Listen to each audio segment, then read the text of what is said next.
Good morning. Thanks everyone for coming. Always great to be in this part of the world in Brevard County. We got a lot of folks here today. We got Richard Corcoran, the Department of Education Commissioner, Dr. Joe Ladapo, the Surgeon General of the state of Florida, Sheriff Wayne Ivey, of course everyone knows here, Phil Archer, State Attorney, 18th Judicial Circuit. And we're going to have some parents.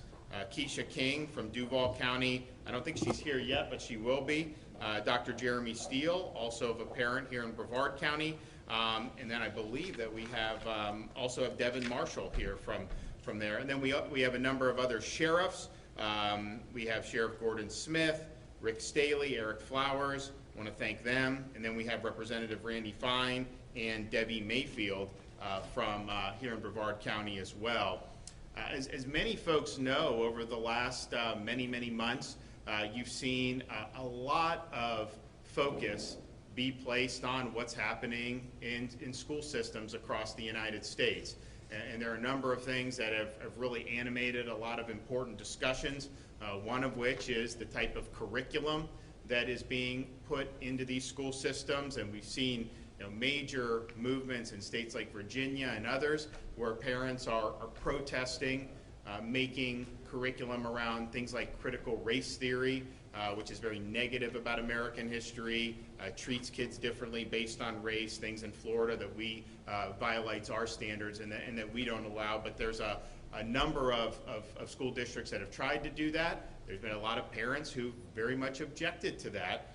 And then, of course, we've had many battles throughout the United States, including some here in Florida, about forcible masking of school children.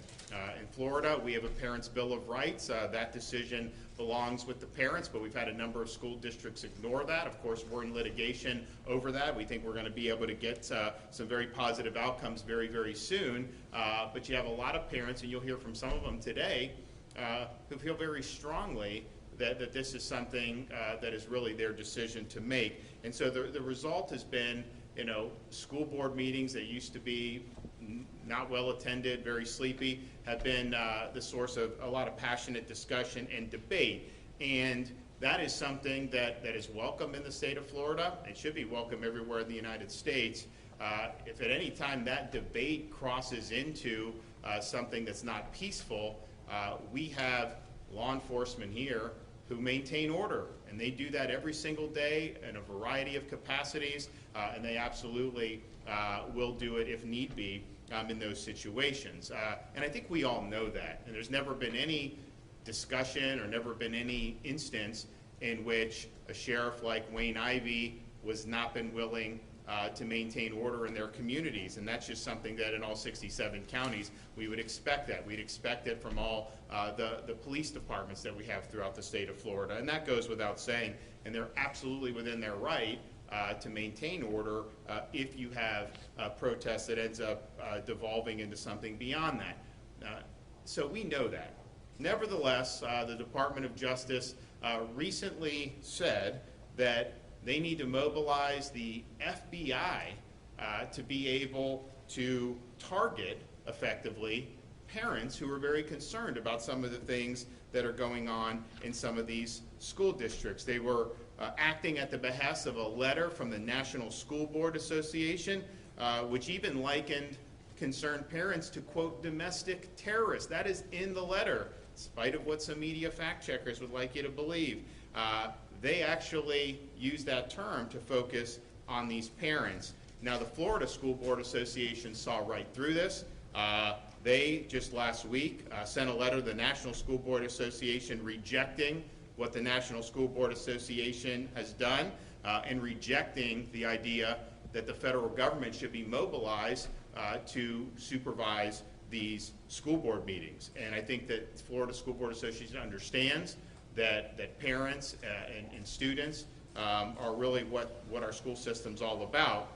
To mobilize the FBI, there's no need for it, of course. There's not been any sense that somehow folks here aren't going to do their job if need be. The reason to do that is to intimidate parents, is to squelch dissent, is to have them shut up and just take it even when they strongly disagree with what may be happening with their kid. I mean, you're going to hear from one of the parents here in Brevard County who's got a daughter that has Down syndrome, and this daughter was actually forcibly masked, where they tied the mask onto her face without the parental consent or even knowledge that this was happening, until one day she wore the mask home, and then he'd be able to saw it. I think most parents would be very concerned, to have a special needs child and to be treated like that when they're going to school. So of course you're going to want to speak out. When you have situations like happened in this county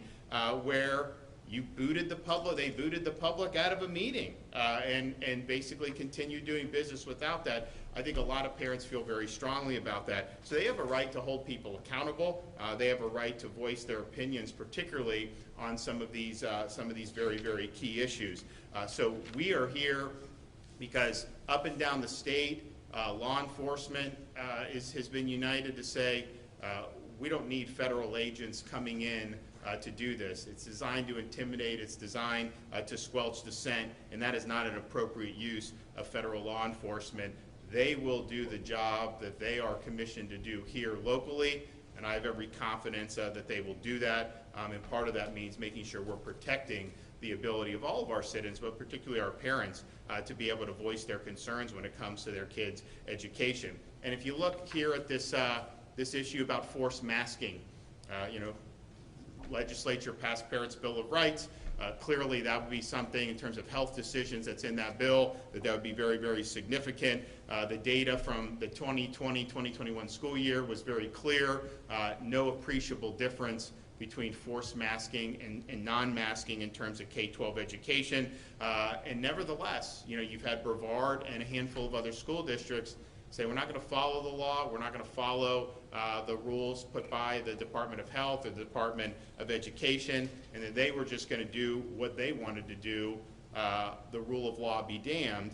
But we also can see now, here we are 2 months into the school year, and what has happened in the state of Florida.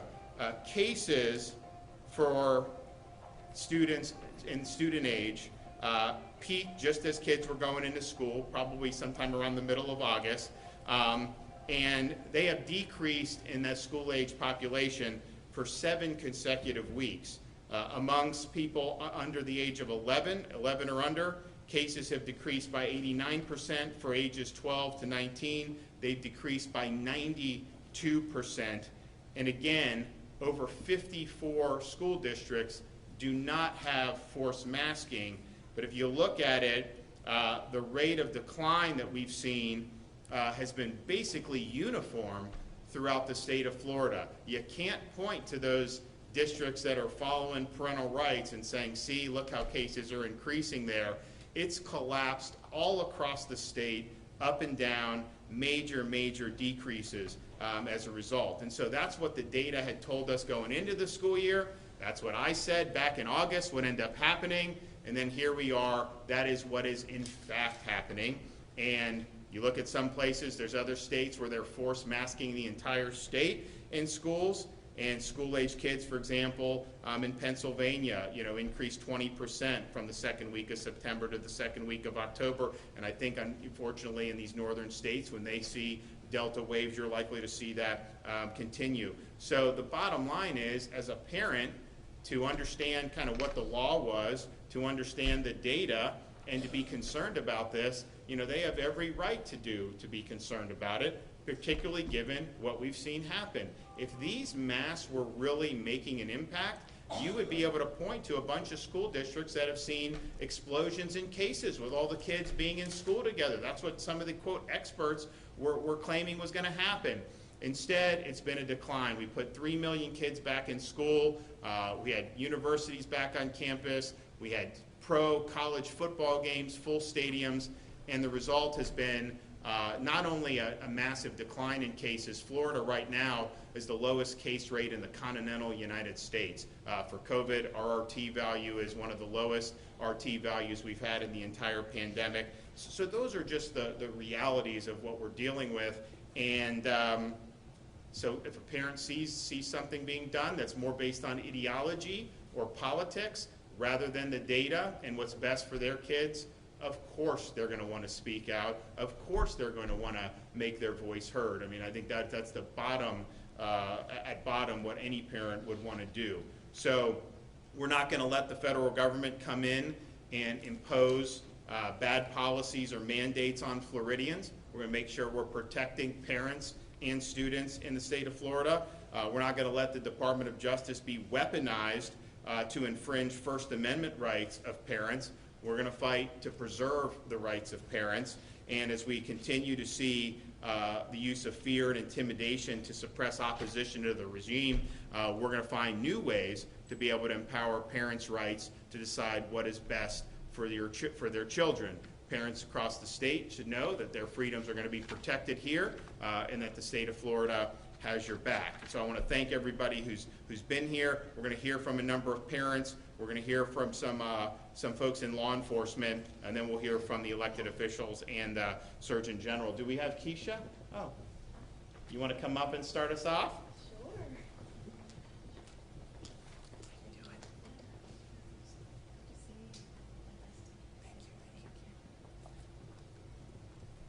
Hi, everyone. First of all, I just want to say thank you to Governor DeSantis and give our prayers out to your lovely wife in her battle that she's facing, and for your leadership on education and for parental rights. Governor DeSantis has stood very strong against critical race theory and everything that comes along with that. And so recently, you know, we've all been through a lot lately in this country, and the government now has decided to use its powers to come after parents who find some of the things going on in these schools unacceptable, to say the least. Just look at what happened in Virginia. And instead of them being on our side to help us because we are concerned about our children, they have turned the FBI against parents. It used to be that they would allow us, they wanted to work with us. There was more of them that wanted to, that wanted to call us to come together. Now we're being looked at as domestic terrorists, and I find it utterly disgusting, quite frankly, to think that you could be home ironing your kids' clothes, making peanut butter and jelly sandwiches, and the FBI could come knocking at your door because you said something, not violence, but you said something that they deemed was intimidating. I don't know what else to call that, but just fear, tactics of fear to silence parents who are rightfully concerned about their children.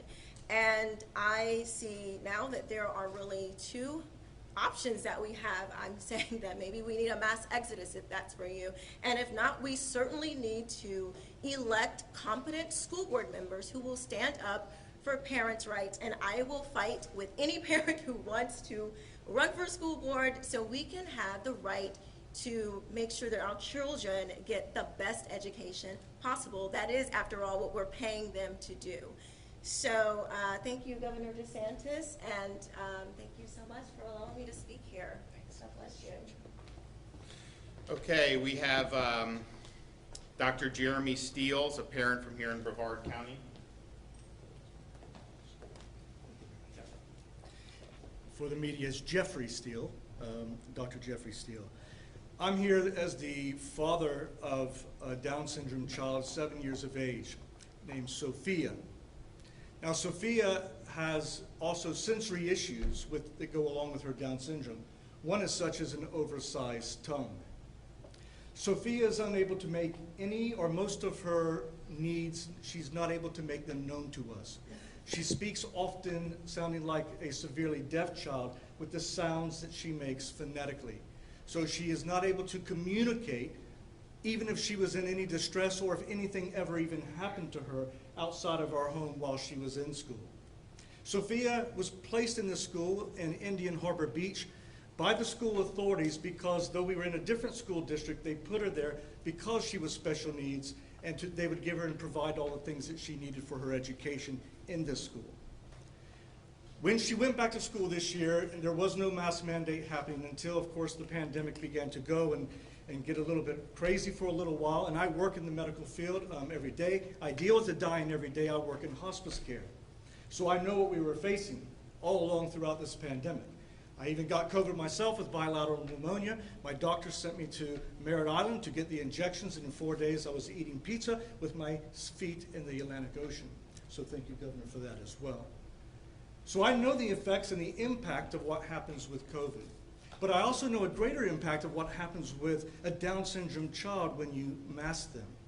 But my daughter was not only just masked, against our awareness. We were not aware that this was happening. She has an IEP. We assumed that she was not being masked at school, and she wasn't coming home with a mask tied on her face, except this one day on October the 7th when my wife got her off the bus to bring her home. The bus left and she noticed this blue cord around my daughter's face with this very soiled mask that was completely soaked from Sophia's saliva, because this is what happens when a sensory effect is taking place, the fact that she is having breathing issues.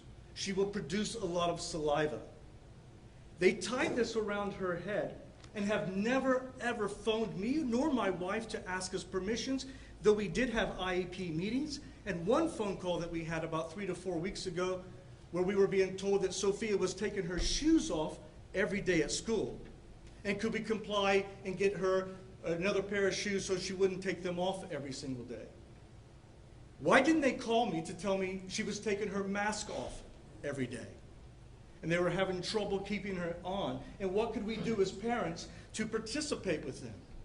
Perhaps they didn't want us to know that they were doing this.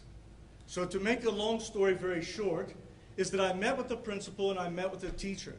And the reason that I learned that it wasn't just happening this one time on October the 7th, it had been happening every day since the mandate was put back in place. And the reason that the teacher complied with it was for the purpose of the mandate that was given by the school board, 3-2.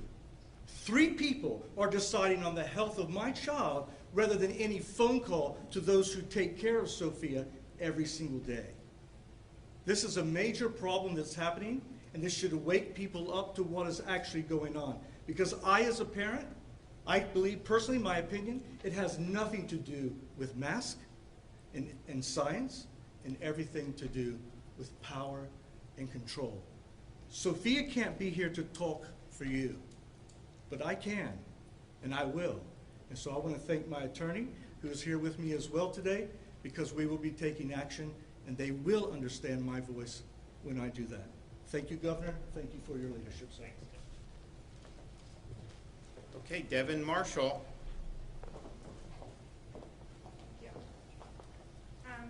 Hello, my name is Devin Marshall. I am a mother of 2. One is 2 years old, one is 5 years old. I started paying attention to the school board meetings when I was preparing my 5-year-old for kindergarten.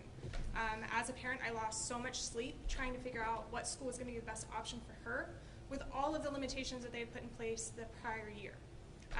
When I saw decisions that they were making that I wasn't happy with, I wanted to find out who was making these decisions, what their role was, and how I could be of some support.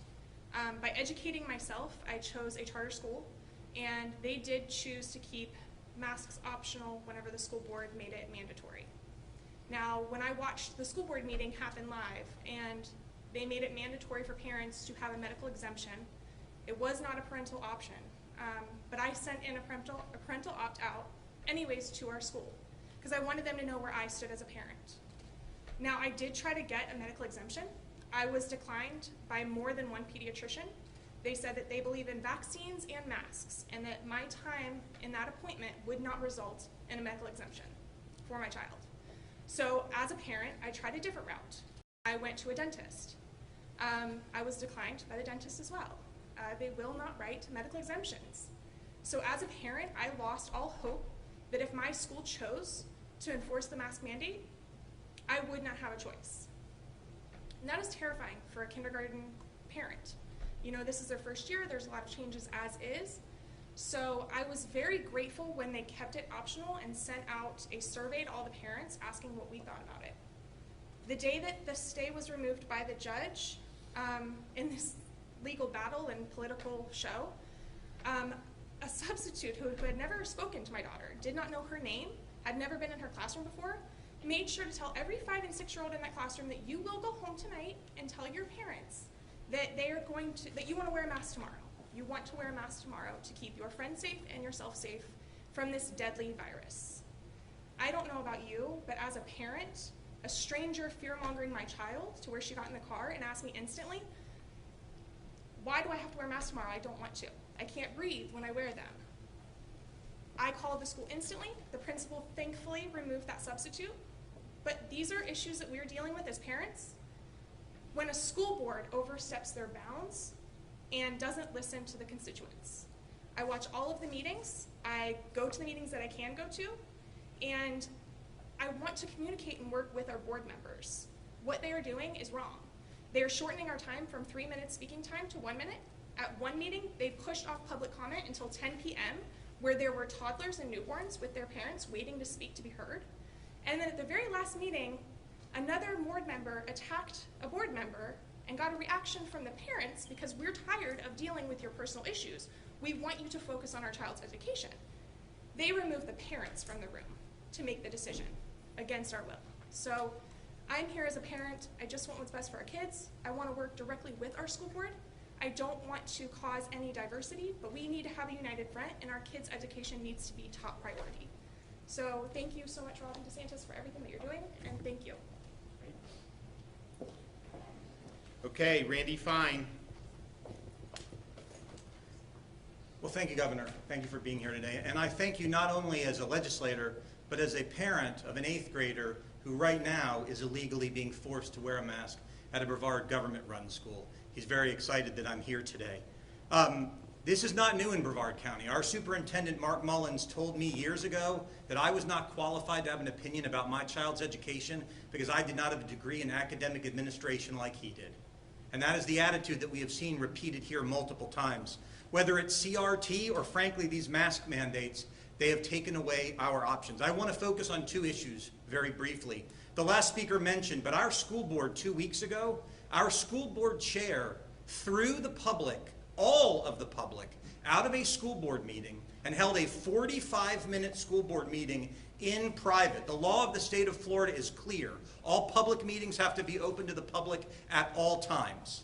But this is what has happened when our school boards think they no longer have to follow the law. And I know our state attorney and his chief of staff, my colleague, Representative Soroy, have gotten many criminal complaints, and I know that they are hard at work figuring out how to deal with this moving forward. Amazingly, they've even doubled down on that policy with that school board chair saying as long as the meeting is on TV, they have the right to exclude the public from the meetings. That might be the law in Virginia, but it is not the law in the state of Florida.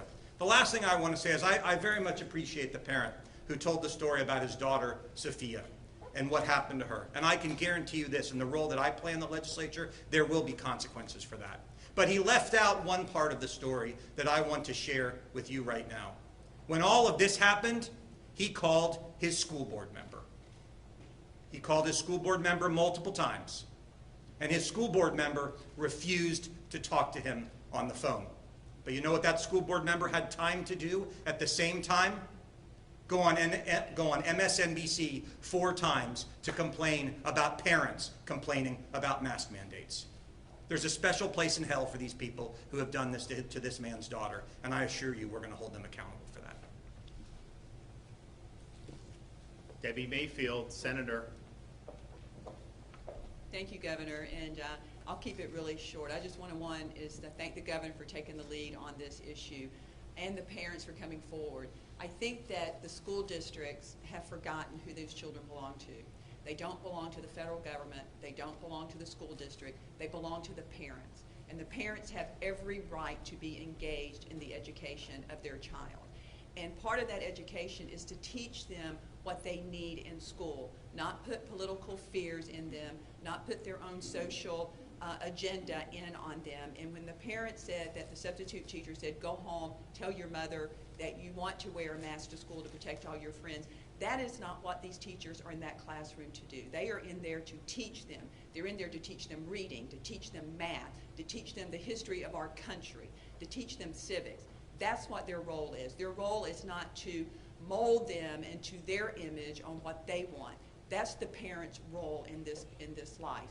So we will, and I can assure you that Governor DeSantis is going to stay on the top of this.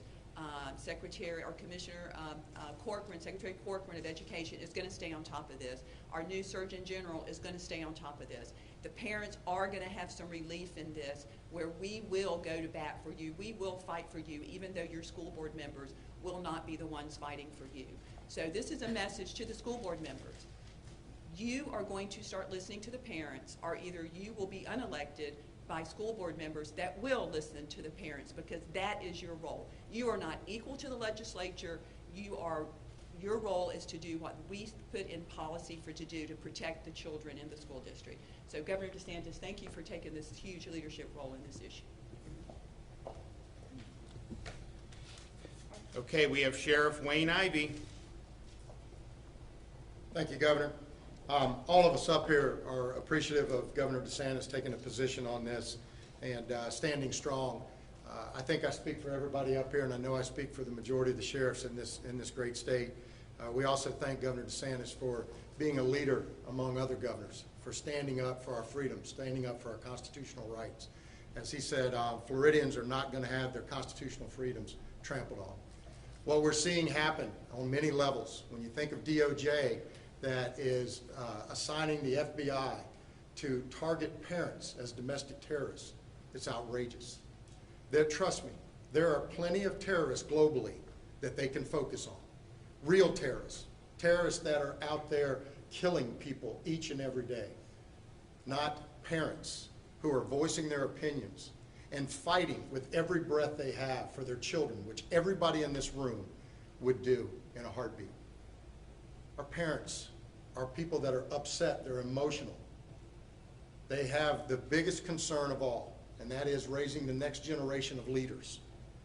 And so, to those parents that are out there, I want you to know that for me, all the sheriffs that are standing here, and I think I speak for all of us across this great state, we are your first line of defense. We're the last line of defense for you as well.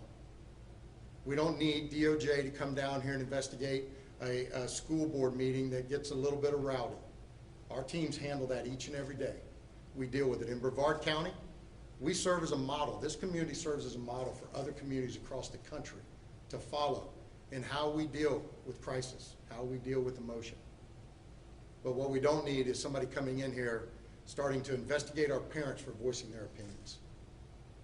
To the mask mandate here in Brevard County, the illegal mask mandate that violates the governor's executive order. Let me just be very clear. I have made it clear to my school resource deputies, our head of security at the schools, that we are not the mask police. If your child is not wearing a mask, we are not going to engage in any action. We will not. My deputies do not have to wear masks on the school campuses. If they choose to, that is their freedom to do so.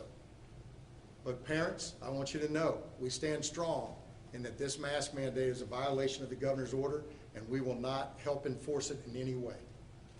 So coach your children appropriately with that. And I've made the school board aware of that as well. The last thing I will say is this. Be careful who you put in these seats. Our children's education is one of the most important components we will ever have an opportunity to lead in. Be careful who you're putting in those seats. Put someone in those seats that's going to stand up for the United States Constitution like our governor does each and every day. I truly ask you to make sure you're looking at who you're voting for. Governor, thank you, sir. Okay, we have Steele.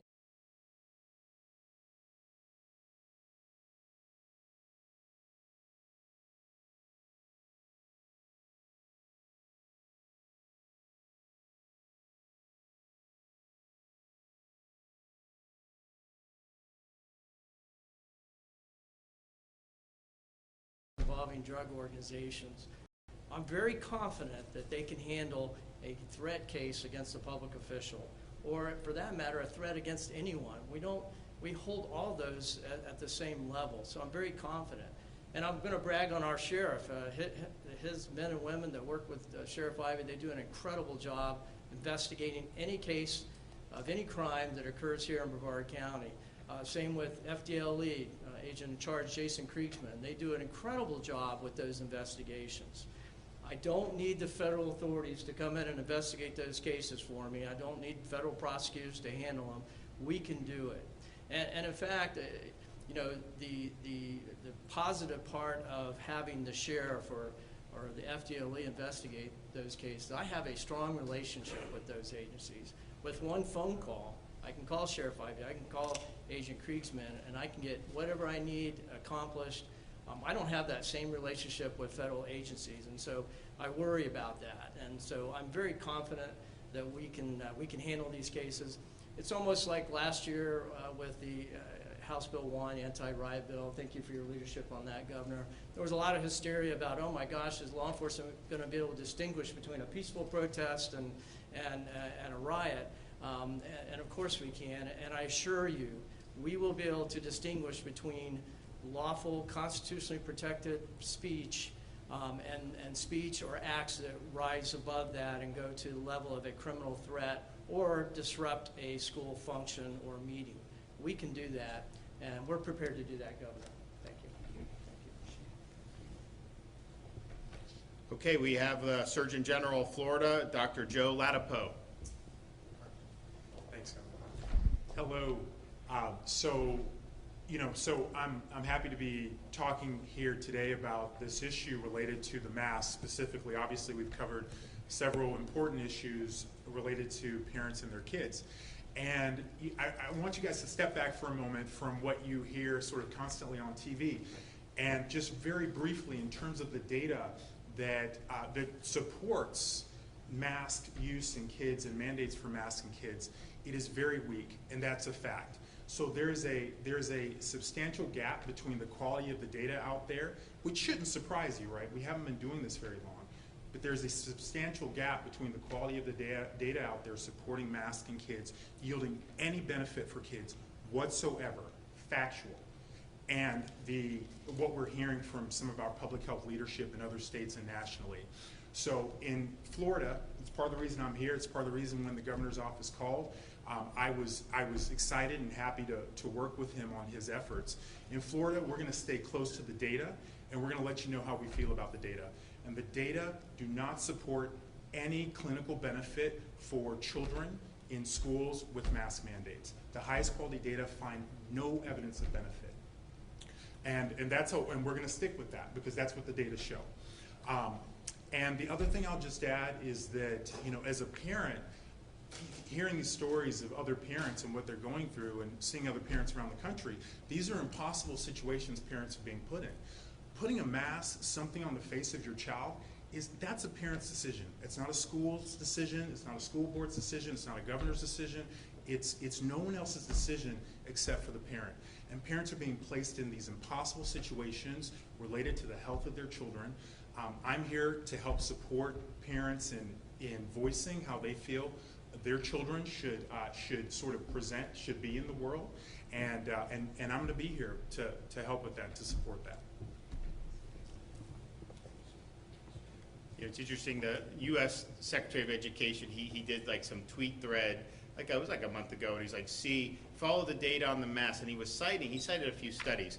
He cited one study from North Carolina which said forced masking of kids work, but it had no control group because that was required in every school. So they just said it worked without comparing it against what if you didn't do that, and people pointed that out immediately. Then he cited a study from the university, or from Wisconsin about it, and the researcher who did the study immediately responded to the tweet and said, we found no conclusive evidence on the forced masking, and basically said that you should not use my study to do that. And so what the Surgeon General is saying exactly right. I mean, the data is very clear. When you're having to put out those types of studies, which have easy holes in them that you could basically point out very quickly, you know that you're not dealing with something that's been very, very significant in terms of differences. And as we said, our experience in Florida last school year with the districts that forced it and didn't comes to similar conclusion of what the Surgeon General said. Okay, we have Richard Corcoran. Thank you, Governor. I appreciate the opportunity, appreciate your leadership. You know, it's been said, and it sounds like we're just here and we're talking about isolated incidences or just Brevard County or just particular parents, but it's even a bigger issue. It's been said that you can determine how free a country is by a citizen's ability to walk into Main Street and scream whatever they would like about their leaders. And when you start having an attorney general who comes down and he starts saying that if you're a domestic terrorist, if you care about your children and you want to be able to go to a school board and voice your opinions, no matter what those are. You know, I even tweeted, and I know this is tongue-in-cheek, but Parks and Rec once had an episode, and they had a third-world dictator, and he was watching the city council meeting, and they started having a raucous city council meeting, which is wonderful and great. We should have civic debate whenever we can. And he goes off, and they put him on camera, and he goes, I can't believe this is happening. How does this happen? In my country, if you drive too fast, you get arrested. If you drive too slow, you get arrested. If you miss a dental appointment, you get arrested. And literally, I tweeted because this is what Merrick Garland is saying. You know, a parent goes and says, we don't want CRT. You know, you're suppressed, arrested, kicked outside, as Representative Fine said. It's absurd. And here's what I would say to Merrick Garland. If Merrick Garland believes and has said that parents who want to fight for the health, safety, and the education well-being of their children are domestic terrorists, and if he wants to say that, I'm okay with it. If he wants to say that those who take to our streets, destroy buildings, destroy public property, ruin people's livelihood and their ability to put food on their table, that's okay. If he wants to say that, I'm okay. I will defend Merrick Garland's right to say whatever he wants, whether it is an absolutely abhorrent, incorrect, and wrong. We have to have a great First Amendment. And if we don't, what we're doing right here, today, will cease to exist in a generation or two. Here's two great philosophies, and you've heard them from the group. One is, Sheriff Ivey said it, all you have to do is look at how children are being educated, and you can determine the future of that country. That's a fact. Number two, and you've heard it, is our children are our most precious natural resource. More important than anything else we have is the ability to get our children, raise them up to be great citizens, and go out there and preserve this democracy and this republic for another 2 centuries plus. And I'll just say, anybody who does not believe that, anybody like Merrick Garland who wants to trample all over and create a chilling effect of freedom of speech, I don't know how you do that and say you love this republic. It's not possible. But I want to tell you something, and I'll close with this. There's a lot of sheriffs behind me, so I don't want to offend our sheriffs. But we have a new sheriff in town, national sheriff in town, and that sheriff, Governor Ron DeSantis, he will fight for you. He will protect our Constitution. He will not allow anyone to trample over that First Amendment or any other amendment for that fact. And we will stand behind Governor DeSantis, everyone here, and we will fight for every parent, we'll fight for every child. And the reason we do that is because we love this county, we love this state, and we love our country. And we want to see it exist for another 200 years plus. Thank you. Also just want to recognize we have Larry Keefe, who's our public safety czar for the state of Florida. He had previously been the U.S. Attorney for the Northern District of Florida, and you know, in your experience is using the FBI to police school board meetings. Is that a good use of resources with all the issues you had to deal with? No, sir. Yeah, no, not at all. So, and here's the thing. We're ranked, Florida now, K-12, we're ranked number 3. What was it, Education Week? Yes. Education Week has us number 3 in K through 12 education. I can tell you, as someone that was born and raised in Florida, we were not number 3 when I was growing up. So we've been able to do a lot.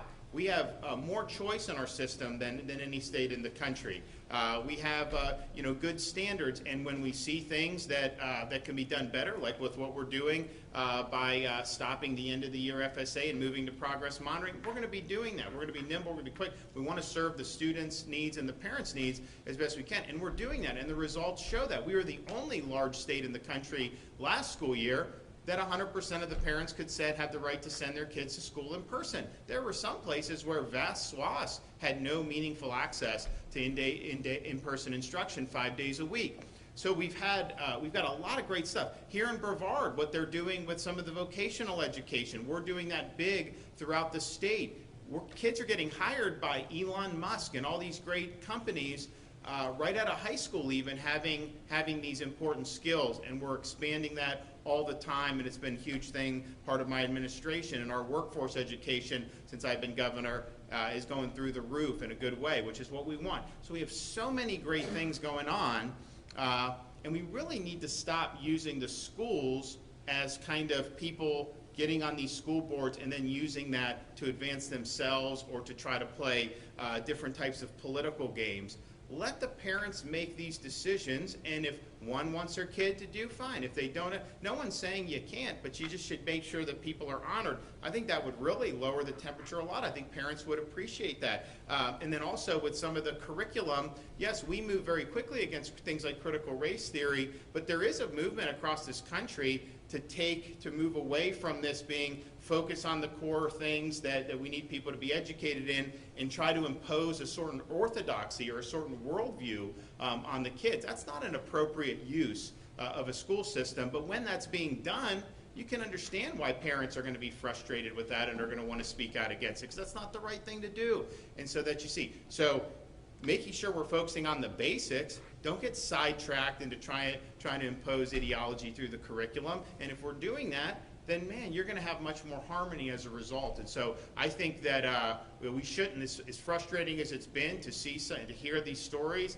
I mean, I'm really, when I heard about the young lady with the Down syndrome, I was really, really angry. I'm still angry about it. And so it's frustrating. We are doing a lot of good stuff, though. So let's make sure that we're protecting people's rights to speak out. We're not going to be cooperating with any types of federal investigations into parents, and we'll do whatever we can to thwart such investigations. And we are going to be fortifying parents' rights. I mean, the Parents' Bill of Rights was good, but I don't think it was written with the idea that you would face intransigent officials to the extent that we would. And so, you need to make sure that there's ability to make sure that that can be enforced very quickly. As I mentioned, we're in the First District Court of Appeal. We're expecting a potential writ of mandamus against some of the school districts in the northern part of the state. And I think we will get that. And obviously, at that point, they will have no choice but to comply. But I think it really should be done in a way that can be more effective and give parents a more speedy and effective way to vindicate their rights. And I also worry about, you're forcing somebody that has special needs, you're tying that around her face. What if that causes academic harm, emotional harm, any type of physical? If that causes harm, then what's the parent's right? Do they have a right to be compensated on behalf of their kid? I think that they need to have that right. I think they need to be able to go and vindicate that and be able to bring a case in court. So there's going to be things that are going to be fortified on top of what's been done. And you remember back last legislative session, it really didn't occur that if you would have done something like this, that you would have, this types of entrenchment. But just, there's political narratives, there's different stuff, and so that's kind of the way it goes. But I think we have an opportunity to fill those gaps and make sure that we're going in a good direction. I think if parents feel that they have appropriate recourse, I think that will go a long way to alleviating a lot of the concerns that we have. But at the end of the day, people have a right to speak out. They have a right to be concerned when they see some of the things that have been happening, particularly if policies are being implemented that are not really reflective of the overall will of the community and the parents. They have every right to do that. You're going to be protected in the state of Florida. And I think there's a whole host of things, as Sheriff Ivey says, that you could have federal law enforcement focusing on. Why don't we focus on some of the crime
to potentially ruin your life if they really want to do it. And of course, much of what they do now is charge people with process crimes.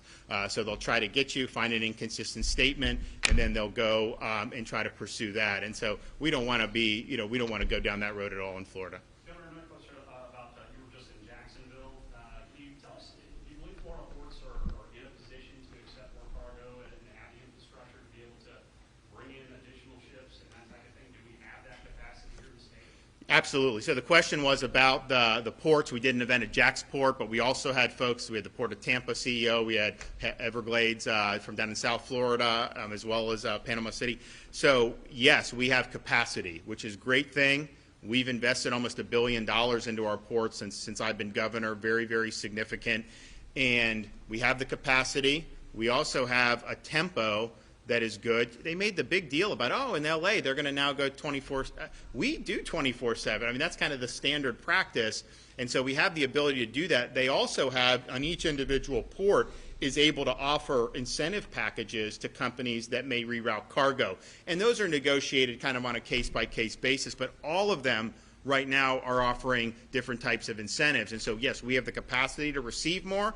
We have the capacity to distribute more. And if you're stuck off the coast of Savannah, come to Jacksonville. If you're stuck off the coast of California, you want to come through the Panama Canal, we're going to be able to service it in the state of Florida. This supply chain thing is already, I mean, we're seeing empty shelves, we're seeing different things, but has the potential to get a lot worse. And so Florida can really be stepping up to try to ameliorate that, particularly as we get into the holiday season. I mean, just think about it. You're going to have people for Christmas shopping, all the things that Americans love to do and Floridians love to do, and you're going to have that potentially stymied if we don't get this thing going. So we can offer, I think, an important partial solution to the problems that we're seeing. That lack of supply and the bottlenecks and all that, of course, helps contribute to some of the rising prices that we've seen. If you look, gas, groceries, the basic staples for any family, it's gone up tremendously, just in the last 9 months to a year. And it doesn't seem like it's going to abate anytime soon. So if we're able to provide an ability to get more goods to market, I think that will be able to help in a wide variety of contexts. So yes, our ports are open, our ports are running, our ports have capacity. And if you're somebody that's thinking about maybe coming to Florida, they will want to do a deal with you to make it even more worth your while. We announced the European shipment that was coming into Jacksport, which was one of the rare times where they've gotten some from Europe, which is great. And then Port Everglades has one coming in, a massive one coming in from India this weekend, which is really, really exciting. So we're going to keep humming here. I think it's very, very important that we keep everything moving, going. We've been doing that very, very well. We're going to continue to do it. And, Friday, I think, will be interesting when all these state numbers come out because, we're at a situation where you have some headwinds, and then you have states like Florida that are kind of, charting back to make sure people have opportunities. And I think I don't think you're going to see uniform. I think you're going to see some places did well, and I think you're going to see others, that did very, very poorly, which is odd if it's not tied to maybe one specific industry, but it may very well be because of some of these supply chain issues as well as some of the regulations and mandates over COVID, which are still in effect in many different parts of the country. Governor, it's also lack of drivers, truck drivers. For sure. For people to do more. So it's a great question. So we need more truck drivers. So what we're doing, we're supporting a number of programs throughout Florida where people can get a commercial driver's license. You are now seeing more pay being offered to where you're being able to drive. And really, if you have the skills, you can make a very, very good living immediately and potentially do a lot more going forward. So it's important. It's also important, yes, you need the people to drive it. You also need the people to service the vehicles. These are big vehicles. It's not like you can just take it to the local body shop. This is these diesel technicians are important. So we just expanded opportunities up in the Panhandle, for example, where we did a program for diesel technicians. Are going to be able to offer more slots for that.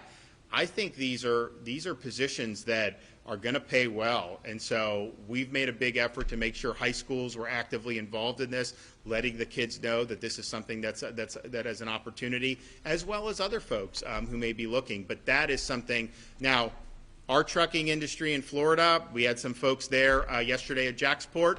You know, they can handle more capacity. They're having different issues, but really in the economy, you're seeing that all across in a variety of industries in terms of needing more personnel. In Florida, we have about between 400 and 500,000 job openings right now in the state of Florida.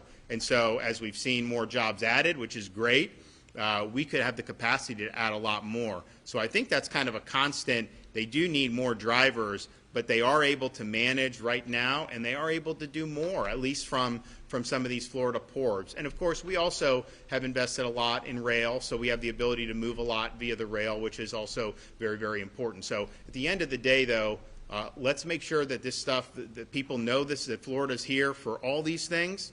And I think you're going to see more and more want to come reroute to Florida because they know get it into the port and we can get it out to market very, very effectively. Also, some people from Puerto Rico, they got license to drive truck, but they say it's not the same in Florida. Is that a problem for them? You know, I'd have to look at that. I mean, you know, my view would be, you know, I generally support reciprocity with some of these things. So I'd have to see if that's something that we would need to change the statute for, or is it something that can be done maybe through some of the administrative agencies or administrative boards. Okay, thanks everybody. Great to be here.